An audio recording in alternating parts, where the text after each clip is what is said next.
So hi everyone, hope you're doing really well. Welcome to this video. Very excited. I've got Joe, back with Joe again, and he's going to tell us a little bit about his story and his property investing journey. So welcome Joe, good to be with you. Thank you very much, Josh. The pleasure's all mine. Good to see you again. Awesome stuff. So take us back to the very beginning. So before you'd even heard about investing in property, like what were you doing? What were you doing in your life at that point in time before you'd even heard about investing in assets?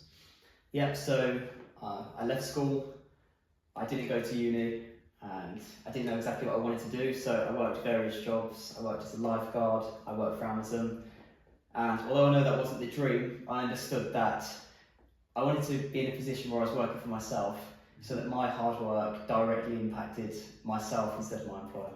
Yeah, fair play. I didn't know you were a lifeguard. I was a lifeguard too. Yeah. What qualification did you do?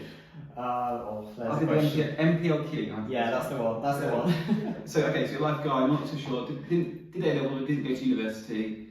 Had this desire. You wanted to be your own boss and work, get your own results. Okay, amazing. Can you remember at what point that changed when you first heard about investing in property? Yeah, so I follow a lot of guys online with nice cars, and there was a pattern that they all seem to, at some level, be making money in property. So this eventually led me to the book Rich Dad Poor Dad, Yeah. which many people know. And then from there, I decided that it was definitely worth a try to make money in property at some level. Rich Dad Poor Dad. I think that's the bedrock of many. Same for me. It was a book that I was like, oh, that's interesting. Okay, and when did you sort of realise, so now you've become aware of investing in property, when did you think that actually that was something that you were going to do? Yeah, so it's just come out of lockdown. I left Amazon, and not long after that I was introduced to yourself, Josh, through our mutual friend Al. Yeah. I'm very grateful for the introduction because, well, look where we are now. We'll give you a tour in a bit, we'll show what we've done. Okay, so you met Al, you thought that was going to be for you. Can you remember at what point that happened? Yeah, approximately? So not long after we were introduced, we chatted on Zoom. I remember I was very excited to speak with a successful property investor, had a load of questions ready to fire at you, and I remember you answered them all in far greater detail than I ever could imagine, really. The insight you gave me was incredible, and I was incredibly grateful for your time. What really struck me was how genuinely authentic you were in your sense that you wanted to help me. That you really did want to help me. Yeah, for sure. Yeah, we've always said the same thing. Like we actually want people to go and do it. We don't want to. We haven't got a course. We've never had a course. We just actually want people to go and have the results of it because it is actually quite liberating. Freedom is banded around an awful lot, but that's actually what we want other people to experience. Here we are, middle of the week, doing something we enjoy. Not being told by employers to go and do something. So it's really great. Okay, fantastic. So you introduced to us by someone. So I didn't know you, and you didn't know us, but we both knew Al. And here's a golden nugget. If you are thinking about getting involved in anything, maybe property, then you just need to go and tell people your intention. Don't worry what you haven't got. Everyone hasn't got something: time, money, knowledge. Go and tell people what you intend to do and write it down. And if you go and talk to people, you will at some point talk to someone who will introduce you to someone else. Like you'll be, we've had so many things. How many times in relationships we heard, I married the friend of a friend, or a friend, we have mutual friends, or something. So just go and talk about it. You never know what door it might unlock and who it might introduce you to. Okay, fantastic. So then we got chatting, and then, so what happened? What was the next step after that? Yeah, so not long after we spoke over Zoom, we came and met you at one of your refurb projects at the time. But I remember it was such great insight because I realised then, just being in one of your buildings, that it's possible. I realised it was difficult, but it was possible, and then I couldn't unsee it, to be honest. I couldn't unsee what you'd done, and it was from there really that I thought, you know what, we've got a chance. Okay, brilliant. So you came and saw us, and then what have you then gone and, so you've obviously done some, tell us a little bit about what you've done. So you saw us do it, you found out about property, you knew it was amazing, you thought you wanted to do it. What was the, what did you do? What's sort of the first thing you've done? What have you done? Yeah, so since our first meeting, we've refurbished 3 mid-terraces now. One we're currently sat in, one next door as well. We'll give you a little tour, we'll show you around this one.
Okay, brilliant. So you came and saw us, and then what have you then gone and, so you've obviously done some, tell us a little bit about what you've done. So you saw us do it, you found out about the property, you knew it was amazing, you thought you wanted to do it. What was the, what did you do? What's sort of the first thing you've done? What have you done? Yeah, so since our first meeting, we've refurbished 3 mid-terraces now. One we're currently sat in, there's one next door as well. We'll give you a little tour, we'll show you around this one.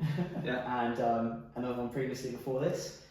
These two have both been on Homes Under the Hammer. Hey. So obviously, a great achievement ticked off the bucket list. Fantastic, isn't it? I've never been on Homes Under the Hammer, but also that's because you did auction, didn't you? That's true, that's true. Yeah, we'll perhaps we'll have a touch on that. So, okay, so you've bought 3 terrace properties. 2 have been, you've been featured on national television.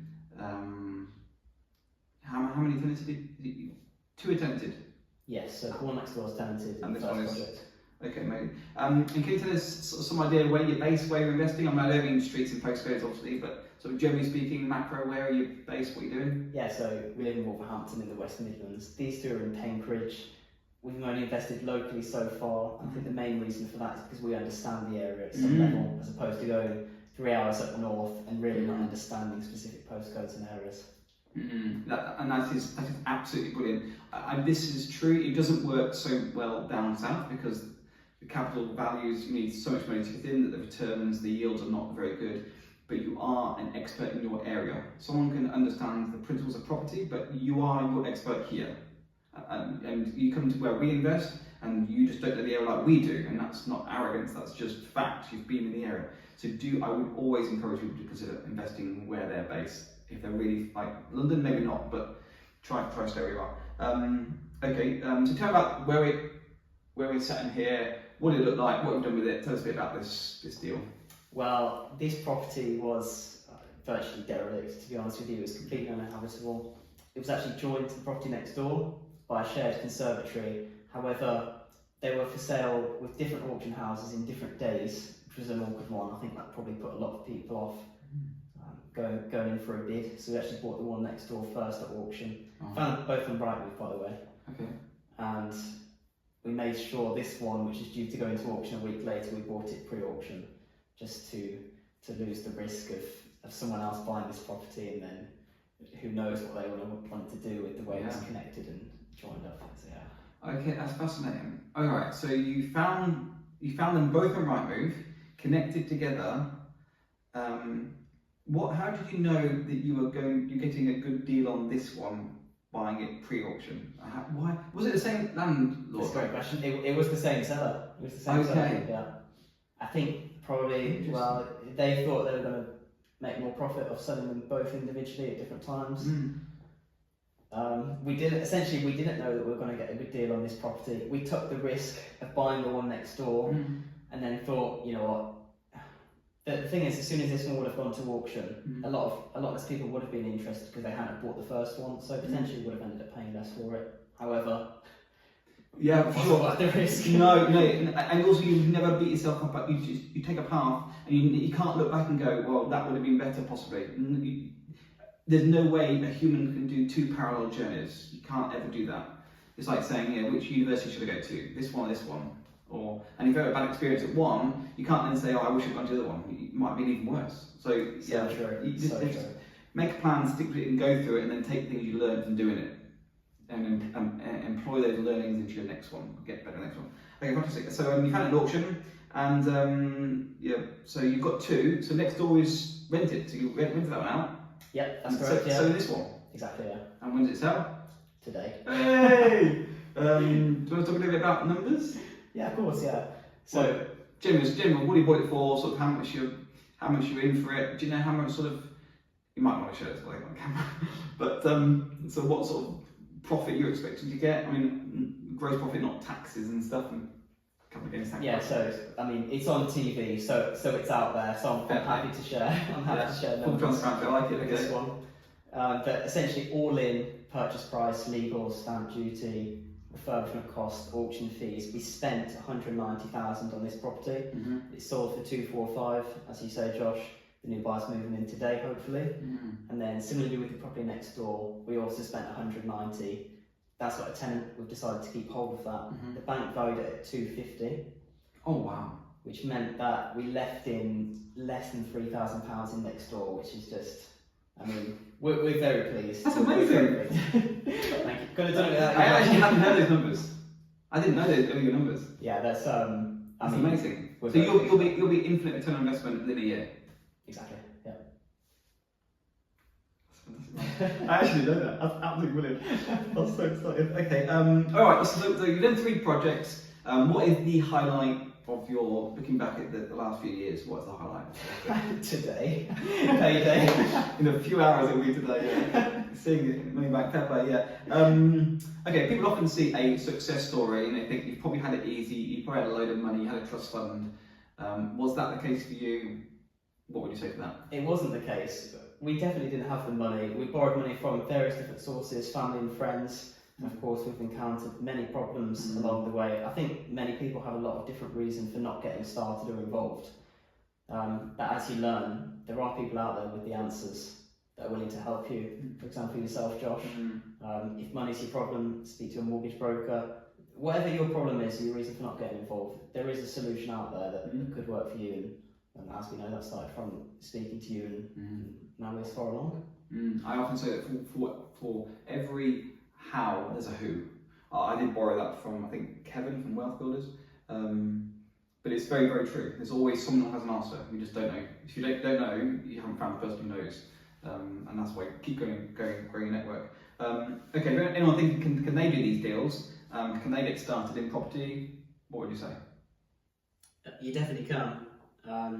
My advice to anyone really who's even considering it is that it is very difficult. There's a lot to know. There's a lot you don't know. But you don't know that because you don't know what you don't know. Yeah, so true. you ultimately gave us the confidence to take the leap of faith in the first project, and we're forever grateful that we were introduced to you and we got in touch with you. And yeah, we've made it this far now. So yeah, good on Al, because I didn't know you. He was the connecting point for both of us, really, wasn't he? Okay, so people say it's hard to get started. I haven't got any money. I haven't really got the time. Is that it? Did you turn away? Do something else, or what would you say to that? Yeah. So once again, everyone has a reason to not get involved. But by speaking to the right people, you can work out how to get in the game at some level. I mean, at the very least, there's going to be people watching this that are on your YouTube channel. I promise you, 90% of the answers you're looking for are in your channel somewhere. I say it so often, but Josh, your channel is so undervalued. I am rubbish at marketing. I hate editing. I just literally spew what I know out there. I don't. My channel's not for entertainment, clearly. But yeah, I just try to document what we did really. If there are things that I haven't covered, you or them, then just let me know. I'll try and do a video for you. Okay, so if someone wants to follow your journey, find out what you're doing, sort of get in touch, how can they do that? Yeah, I think we'll link the Instagram on the screen somewhere now. I think it's probably the best. Perfect. Instagram, get in touch with you. Look, Mark, I'm really pleased with what you've done, man. That's so exciting. I can't wait to in a few hours' time when it sells. You gonna have a curry tonight, or what are you gonna do? Well, there's got to be some celebration, hasn't there? Really. Enjoy it. Thanks so much for your time, Joe. If you're interested in getting involved in property, drop me a comment. You can either find me on LinkedIn or you can email me, joshua@foundedproperty.co.uk, and I'd be happy to have a chat if you want to get started involved in property. And you can see on the screen now Joe's details for Instagram. That's it for this one. Look forward to seeing you in the next one.